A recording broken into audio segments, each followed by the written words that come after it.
What's up, fantasy managers? Welcome back to another episode of the First Pitch Podcast brought to you by PitcherList.com. My name is Jake Crumpler, and I'll be your host for this edition of the podcast. You can follow me on Twitter at Jake Crumpler, and you can find all of my work at CrumplerBaseball.com. Let's dive into everything baseball related from Monday, April 28th, starting it off as always with the transactions, injuries, news, and notes from around the league. We'll start it off with the bad news. The starting pitcher Tyler Glasnow was placed on the 15-day IL with shoulder inflammation.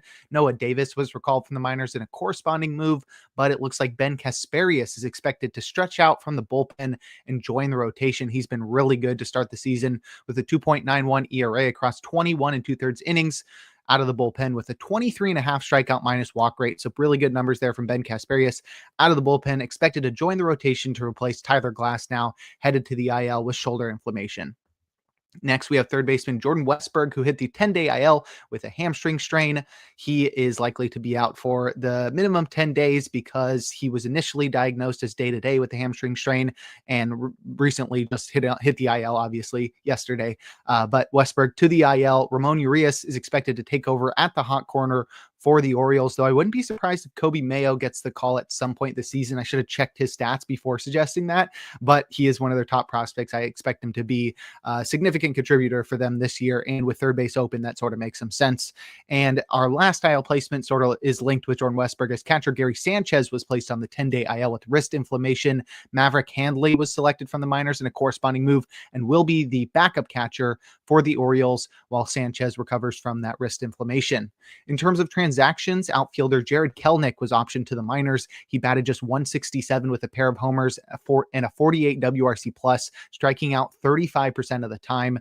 That definitely should result in a demotion most of the time. Eddie Rosario was signed to a one-year contract, sort of in a corresponding move. I'd suggest that the Kelenic option was really the corresponding move to the Rosario signing, and Rosario will act as the Braves' fifth outfielder moving forward.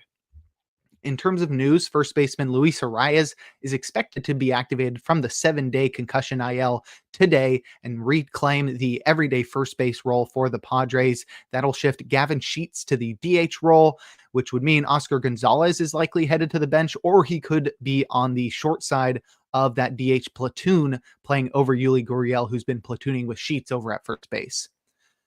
Next, starting pitcher Kyle Gibson is expected to be recalled from the minors today to make his season debut versus the Yankees. He's put up a 3.75 ERA and a 21.6% strikeout minus walk rate in 3 minor league starts this season. So Kyle Gibson expected to join the Orioles rotation today to face the Yankees. Definitely not starting him in fantasy. And lastly, shortstop Ezequiel Tovar, who's dealing with a hip contusion, is not progressing as hoped. He's still 7 to 10 days away from being activated from the IL. So react accordingly there with Ezequiel Tovar.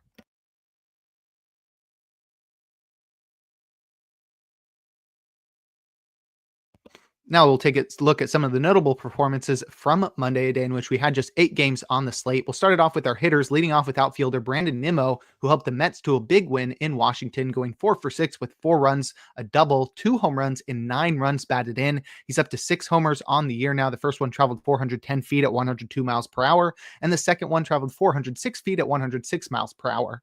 Nimmo has gotten off to a really slow start this year. Even after Monday's outburst, he's still batting just .218 with a .679 OPS, but the underlying metrics suggest Monday's explosion is just the start for him. Nimmo is very apparently being more aggressive at the plate this season, and it's led to career highs in barrel rate and hard hit rate, and that's despite a downturn in his bat speed, according to Baseball Savant.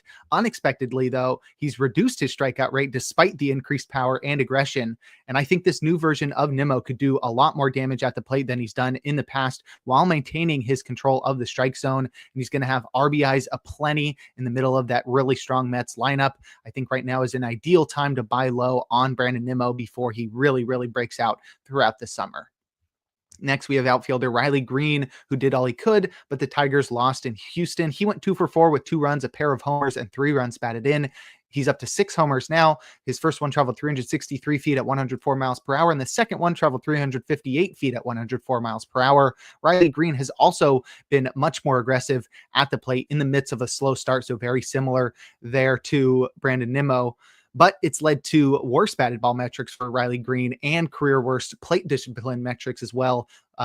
worst walk rate and strikeout rates of his career.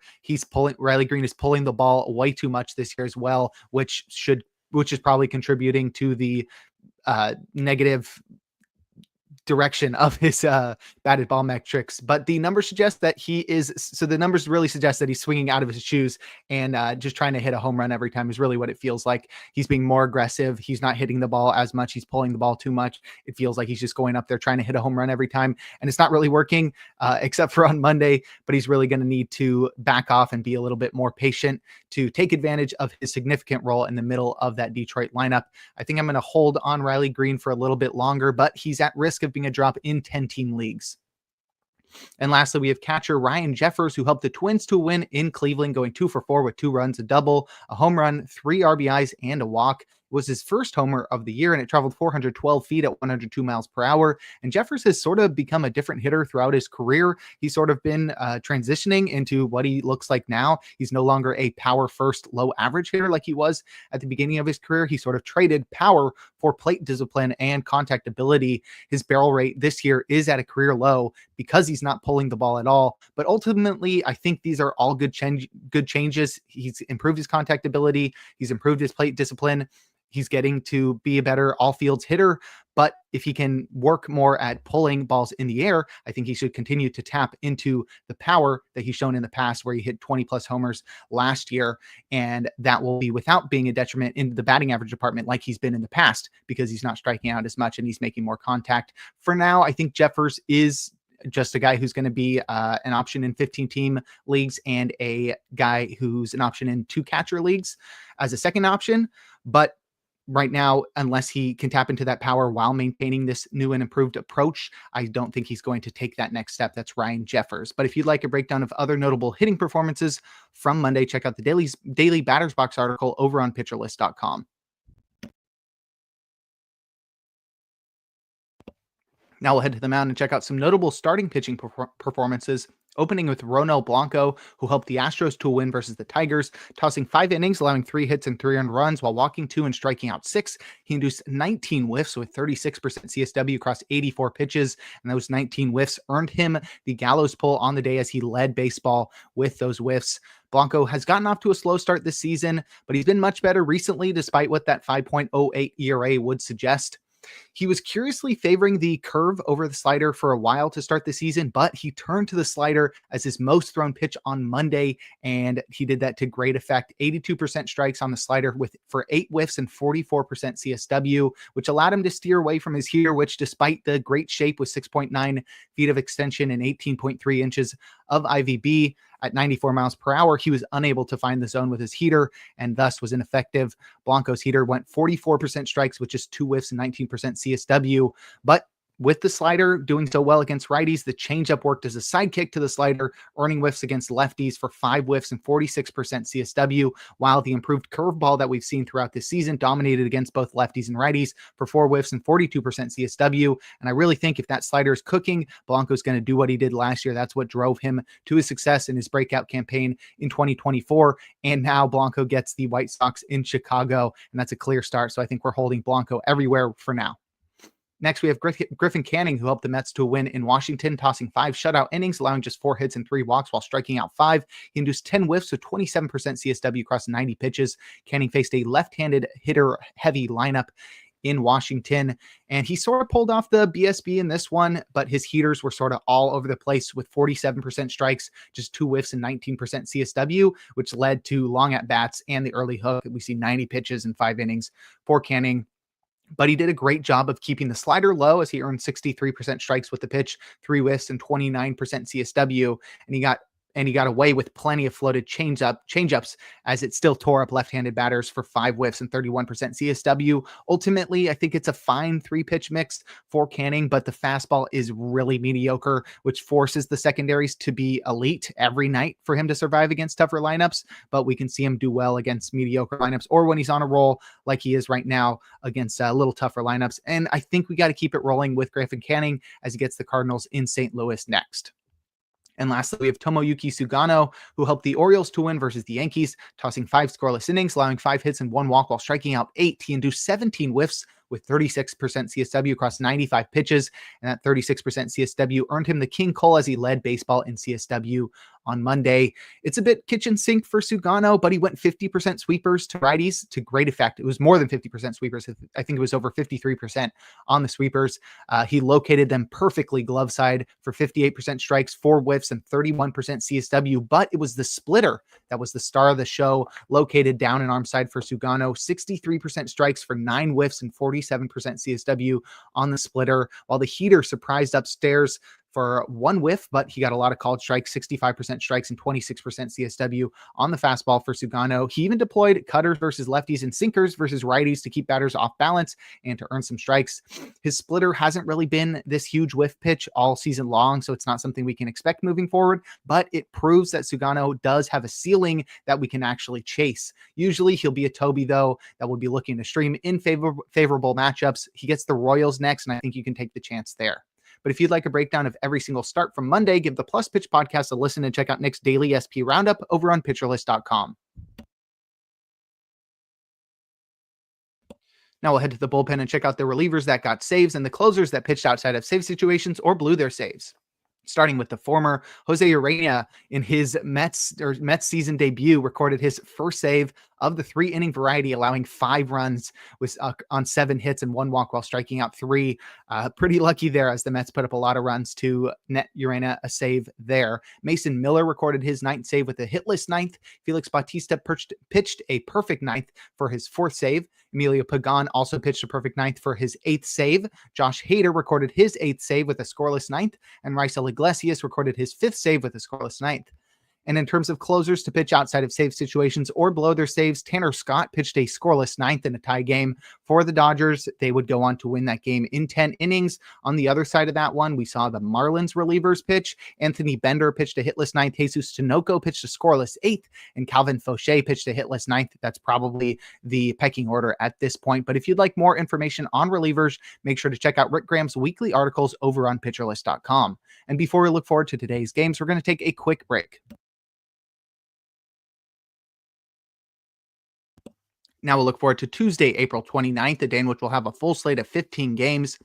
My matchup of the day is Zach Wheeler versus Mackenzie Gore. Mackenzie Gore any night could go out and give up 10 earned runs, or he could strike out 13. So that should be a blast on that side. And Zach Wheeler is one of the best pitchers in baseball, if not the best pitcher in baseball. So this should be a really fun interdivision matchup to watch. In terms of probable starters, we got 9 guys in our auto starts tier, including Wheeler. We've also got Garrett Crochet in Toronto, Jacob deGrom versus the A's, and Shota Imanaga in Pittsburgh. In our probably starts tier, we've got 5 guys. And in our questionable starts tier, we've got 8 guys. And that's where we'll find our streamer of the day in Jack Kochanowicz, who takes on the Mariners in Seattle. Kochanowicz is the jack of one trade. He's got the sinker, and that's about it. He can go out there and survive against poor lineups, and he's facing the Mariners in the best pitcher's ballpark in baseball. So it could work. It's not great. The ceiling is not high. It's a high floor play here. I'd also keep an eye out for Ryan Gusto, who takes on the Tigers. This is more high ceiling play, lower floor. He's been off to a good start this season as he's joined the Astros rotation. He's got a really good fastball, but that's about it. So we're just hoping that he can go in there and pump fastballs by the Tigers, and maybe one of his secondaries can step up. That's Ryan Gusto taking on the Tigers. In terms of hitter suggestions, I go for Reds hitters versus Miles Mikolas in Great American Ballpark. That one's pretty self-explanatory, honestly. That ballpark is really good for hitters, and there's plenty of left-handed hitters that should be able to take advantage of Miles Mikolas. I looked up some of them. I think TJ Friedel and Gavin Lux and Spencer Steer have all had a lot of success against Mikolas throughout their career, and there's plenty of guys on the wire on the Reds who will probably score you some points or whatever you get in your fantasy league. I'd also go for Rockies and Braves hitters in Coors. That one's also self-explanatory. The pitching matchup is TBD versus German Marquez, so we don't know who the Braves are sending out there. So I think it should be a field day for the hitters on Tuesday in Coors. And now we'll close things out with our relievers to watch. Mason Miller has pitched on back-to-back days and in 3 of the past 4, but Tyler Ferguson has pitched on back-to-back as well. So maybe we see Justin Sterner get a save opportunity on Tuesday. And lastly, we've got Emilio Pagan, who's pitched in 3 of the past 4 days. So maybe Tony Santillan gets a shot at a save for the Reds on Tuesday. But that'll do it for today's episode of the First Pitch Podcast. Make sure to head on over to pitcherlist.com to check out all of the great articles and features we have on the site. Sign up for PL Plus or PL Pro to gain access to the Discord and to support the Pitcher List staff. You can follow me on Twitter at Jake Crumpler. Tune in live on YouTube tomorrow and every day for a new installment of the podcast. And make sure to enjoy the day as we are blessed with another day of baseball.